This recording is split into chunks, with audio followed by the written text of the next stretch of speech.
Gonna talk about lipless crankbaits now for a minute. There's a few different ones in front of you here.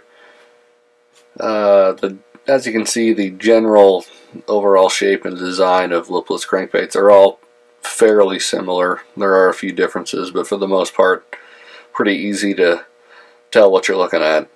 There's really three main differences between regular crankbaits and lipless crankbaits. The first is the most obvious, the lack of lip on lipless crankbaits. They don't have lips.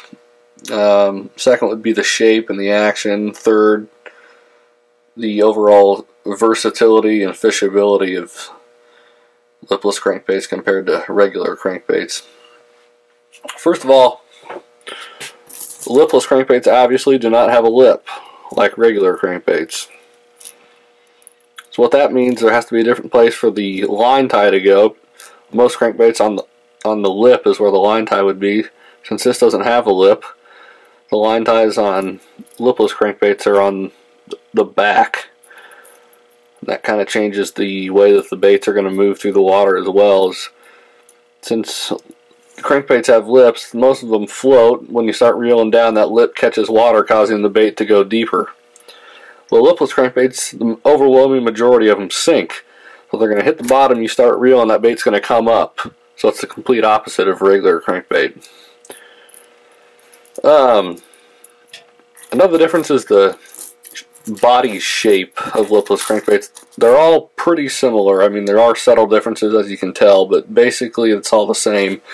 But one key feature of a lipless crankbait is the very slender, slim, streamlined shape, the flat sides.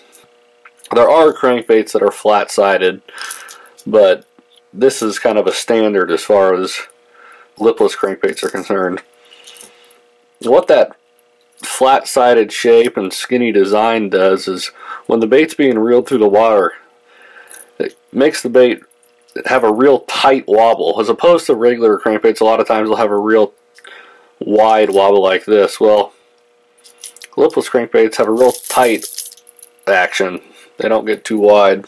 And what that tight action does is it puts off just a ton of vibration in the water, making them very easy to catch the fish's attention. Another thing with lipless crankbaits, a lot of times they have rattles.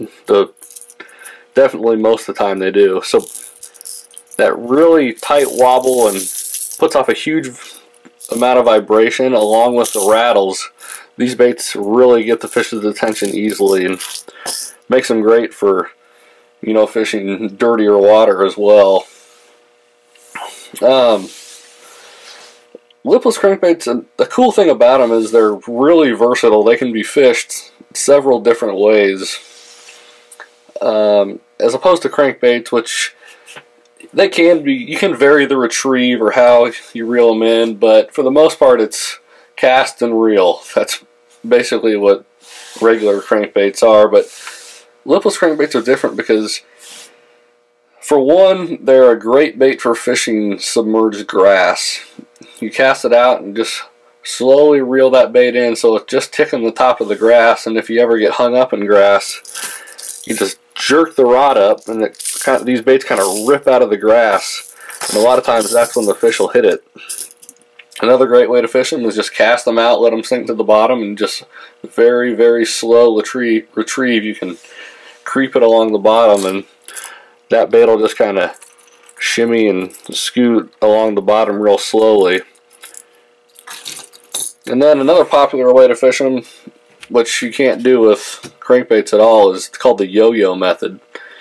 You'll cast your lipless crankbait out, let it sink to the bottom, reel a little bit, and then just give quick snaps of the rod up in the air so your bait kind of rips off the bottom.